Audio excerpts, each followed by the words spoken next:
Hi guys, ayan, may pansit. Luto ng anak ko to guys. Ayan, kain tayo. Yummy, yummy ang pansit. Kain tayo guys, oh, sarap.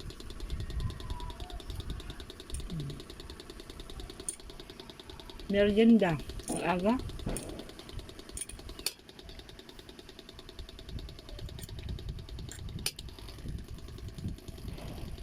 Ayan oh.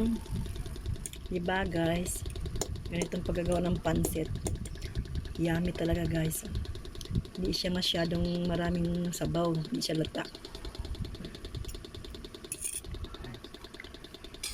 Mm-hmm. Masarap to. Lalo na may soft drinks, no? Pero ako tubig lang. Tubig lang ako. Ayoko ng